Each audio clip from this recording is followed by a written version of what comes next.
So I would like to first thank organizer for giving me opportunity to share my work. And in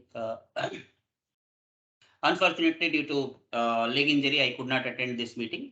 But I will try my best to uh, explain my presentation. And if there are any questions, I will be happy to take. So the title of my talk is the pilot assisted light to see the invisible. And the motivation of this work is to use the light, the randomness of the light, to see through the scattering medium, and the pilot assistance is used to cancel the randomness in the real time or in the also in the averaging process. So this is the outline of my talk, where I would like to first acknowledge my research students and fund different funding agencies, and then we'll go to the inspiration of this talk, why we are working in this particular area, and what are the future and possible practical applications of this kind of work. Then some challenges, and then how we are tackling this kind of problem, particularly the looking through scattering medium or optics with random light. And then in that context, I will discuss few of our work, particularly the ghost diffraction imaging, which is a contribution of one of my research scholars, Ms. Manisha. And then the major portion of my presentation will be on the Stokes correlation, which is a PhD thesis work of one of my research scholars, Tushar Sarkar. So I will try to cover some of his works, and then his recent ideas how to use the Stokes correlation for the to develop this kind of unconventional imaging methods. Okay, so uh, without the contribution of the students and then fund also help from the funding agency, it's very hard to in fact survive and do the work. So I would like to thank my students and also thank the different funding agencies to support and help to build my lab, which already now functional, and we have the uh, functional lab which is working in different areas of optics and photonics. So if anybody is welcome to visit my lab, if anybody is interested to visit my lab, you are most welcome. Uh, so to begin with this talk, I would like to first explain, touch the few fundamental features of the light, which we are going to use in our imaging applications. Uh, so, like what you call the uh, uh, like amplitude, phase, and correlations. In this particular talk, I will try to cover all four, and the major emphasis will be on the polarization, which is nothing but a single point correlation. So if I consider the monochromatic light, for example, if you consider the here, the delta omega minus omega 0, and then this kind of source, we are considering how the light from this kind of source will propagate through the scattering and how we can use this scattered light for imaging. Okay, so based on the light, there are plenty of applications, but due to the limitation of time and some of our domain active work in particular areas, I would like to touch few of these applications, particularly the free space optical communication and then imaging. And then there are plenty of other applications like trapping and image processing and others. So when we consider the imaging or even the information processing or the delivering the information from one end to another end, we have to know that what will be the best way to communicate the information from one port to another or one platform to another platform. And nowadays people are trying to build different features of the light, particularly lot of interest are coming in the OAM based communication and also OAM based imaging systems. So in this particular talk, what we call OAM means orbital angle beam with orbital angular momentum. So we'll try to cover some of these works, that how we can consider the information delivery by the OAM, and then what will happen if these kind of beams propagate through the scattering media. Well, these are few challenges which I have taken from a review article in the Nanophotons. I think I have mentioned given the reference in the bottom, but it's not appearing here. Uh, okay. Again, the OM based free space optical communication system is emerging as a very interesting domain where you have the possibility to send the large amount of data in comparison to the multiplexing where you use multiplexing based on the population. Here people are trying to use the OM modes for the multiplexing purpose. However, the challenges are one of the challenges in this technique, or even in the other free space optical communication system, is the scattering through the turbulence, for example, shown here, or any scattering medium in the path of the light. So in this particular talk, I would like to cover this aspect.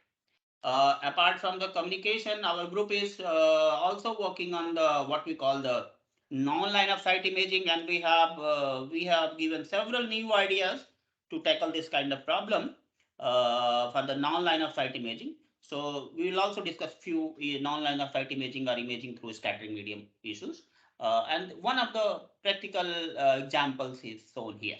So this kind of work is very useful in the uh, different problems like looking around the corners for defense and other related areas, driving around the corner for the navigation purpose, and then seeing the hidden targets again for the defense and navigation through the harsh environment.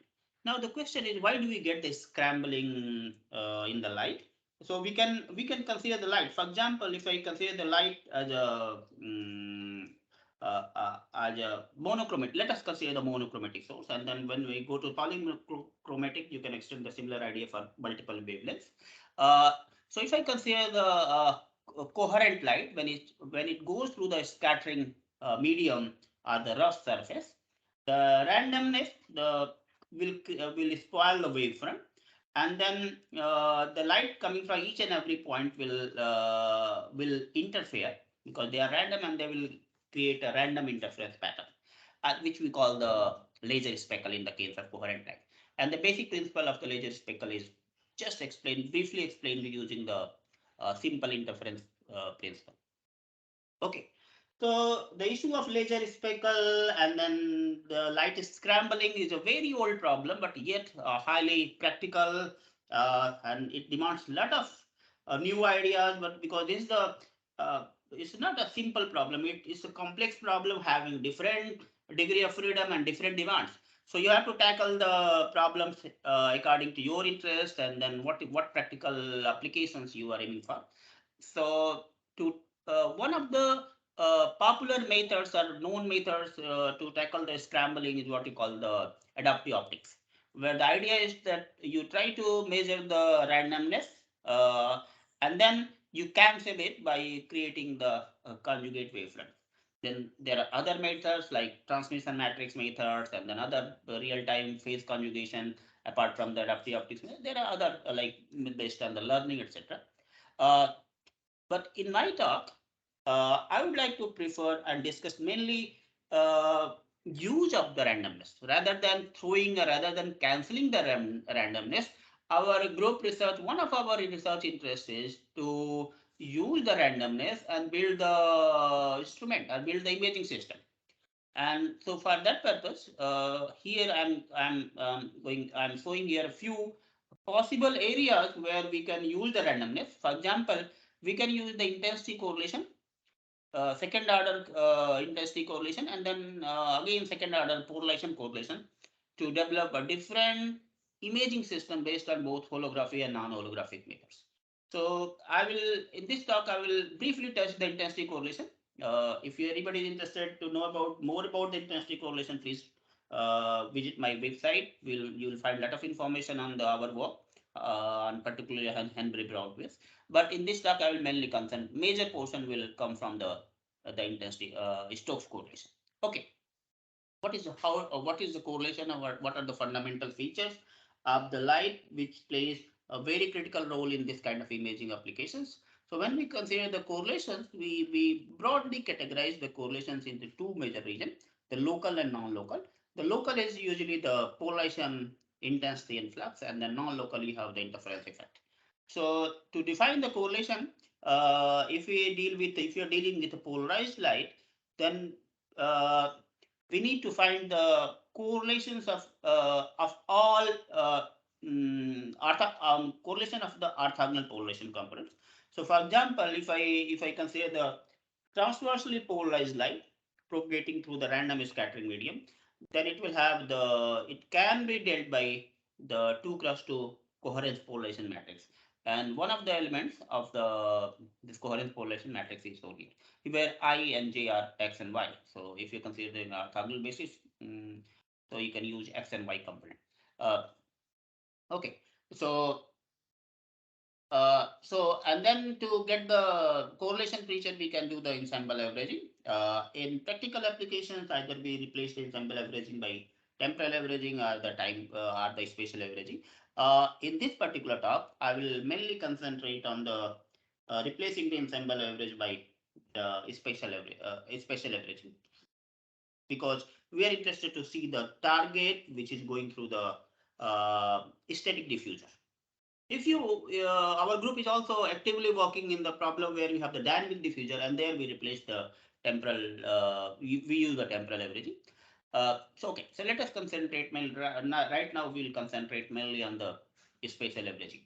Okay, so one of the central results in the coherence theory is the what we call the Henry-Brown twist approach and the intensity interferometer, which offers a very stable experimental approach to analyze the light correlation rather than using the field-based interferometer like Young's experiment.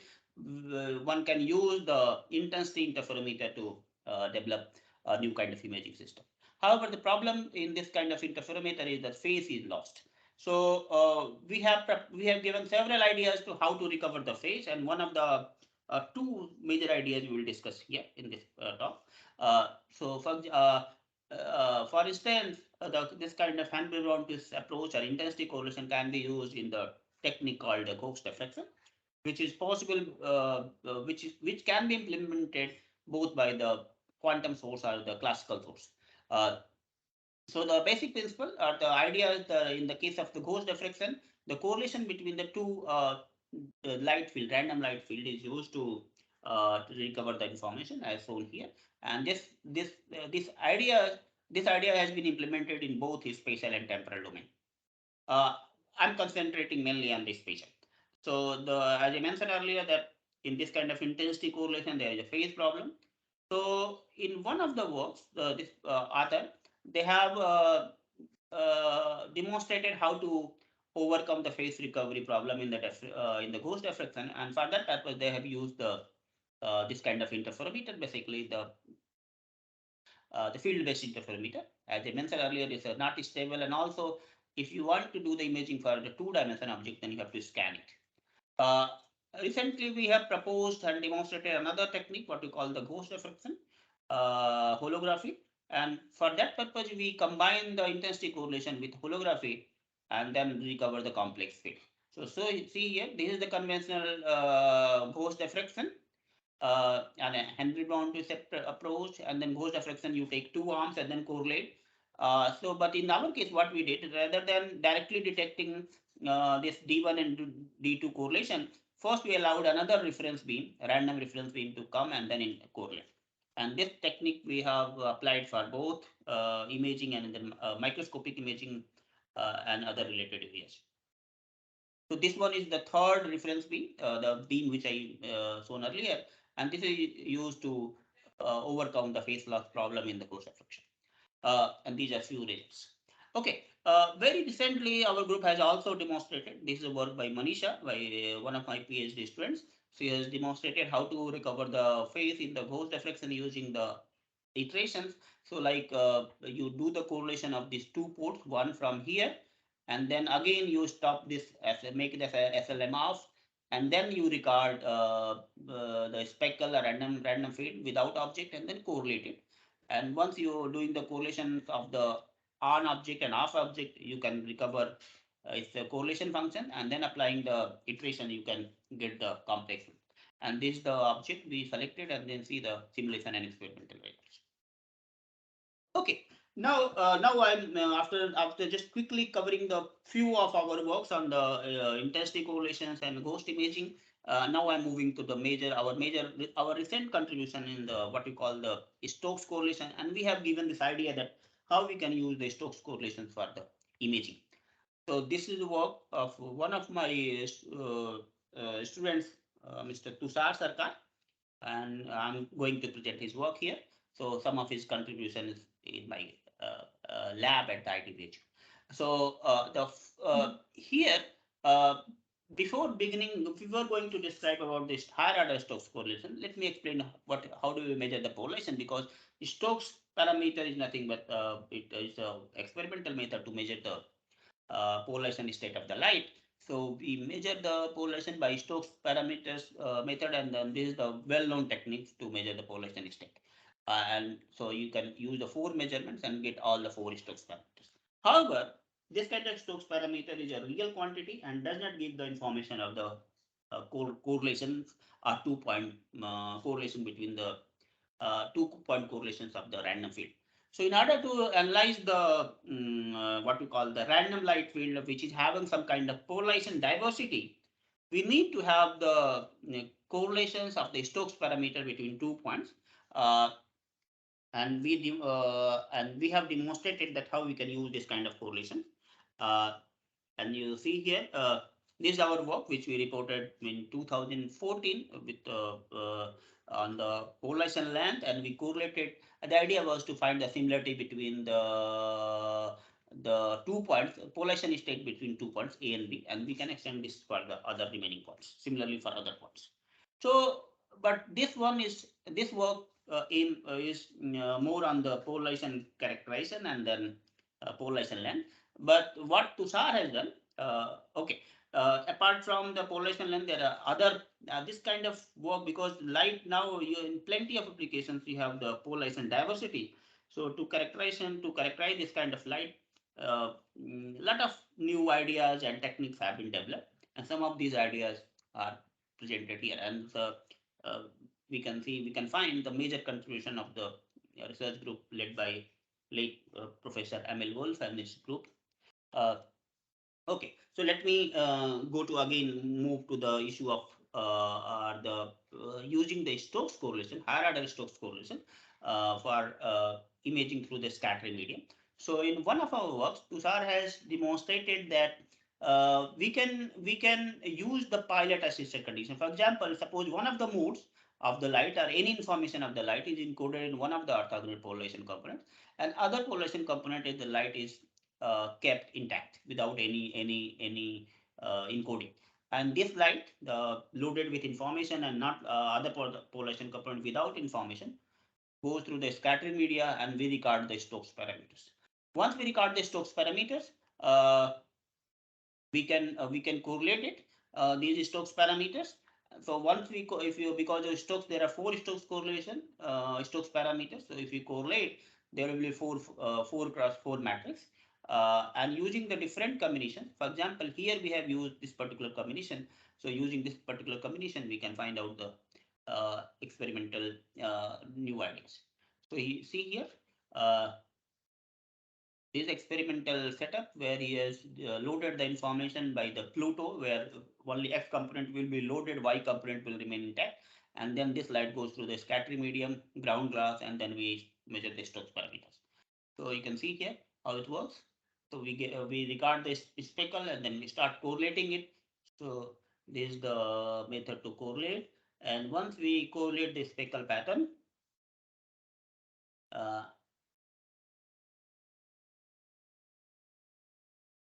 we get the reconstruction of the object.